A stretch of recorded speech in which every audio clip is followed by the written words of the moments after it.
ماں کی دعا۔ ایک چھوٹے سے گاؤں میں فاطمہ نام کی ایک بیوہ عورت اپنے اکلوتے بیٹے علی کے ساتھ رہتی تھی۔ شوہر کے انتقال کے بعد فاطمہ نے سخت محنت کر کے علی کو پالا۔ وہ کھیتوں میں کام کرتی، دوسروں کے گھروں میں صفائی کرتی اور خود کم کھا کر بیٹے کے لیے بہتر لباس، کتابیں اور تعلیم کا بندوبست کرتی۔ علی ایک ذہین لڑکا تھا۔ وہ جانتا تھا کہ اس کی ماں اتنی قربانیاں دے رہی ہے، اس لیے وہ دن رات محنت سے پڑھتا۔ فاطمہ ہر رات سجدے میں بیٹھ کر بیٹے کے لیے دعائیں مانگتی، یا اللہ میرے بیٹے کو کامیاب کر، اسے دنیا کی عزت دے، مگر اس کا دل نرم رکھنا، اسے اپنی ماں نہ بھولنے دینا۔ وقت گزرتا گیا، علی نے محنت سے تعلیم مکمل کی اور ایک بڑی شہر میں ملازمت حاصل کر لی۔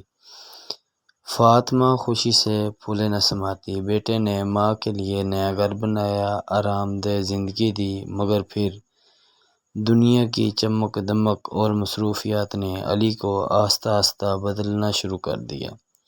وہ فاطمہ کی کالز کا جواب دینے میں دیر کرنے لگا، کبھی کبھی تو کئی دن تک ماں کی خیر خبر نہ لیتا۔ فاطمہ دل ہی دل میں روتی، مگر دعا دینا نہ چھوڑتی۔ ایک دن فاطمہ علی سے ملنے شہر آئی۔ دروازہ کھولا گیا، مگر اندر علی کی بیوی نے اسے اندر آنے نہیں دیا۔ کہا، آپ کو پہلے بتانا چاہیے تھا ہمیں، علی مصروف ہے۔ فاطمہ خاموشی سے واپس چلی گئی، ایک چھٹی دروازے پر چھوڑ گئی۔ بیٹا، میری دعاؤں نے تجھے آسمان تک پہنچایا، اب بس یاد رکھنا، آسمان پر پہنچ کر بھی زمین سے جڑے رہنا، کیونکہ وہ زمین تیری ماں ہے۔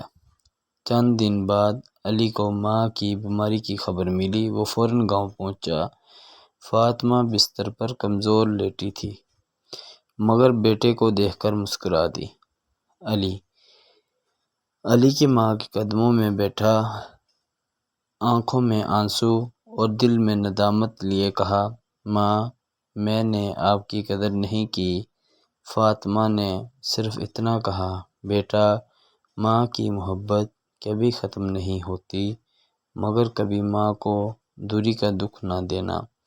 ماں کی دعا انسان کو عروج تک پہنچا سکتی ہے۔ دنیا کی مصروفیات میں ماں کو نہ بھولنا سب سے بڑی نیکی۔ ماں کے قدموں میں جنت ہے، نہ صرف دنیا میں بلکہ آخرت میں بھی۔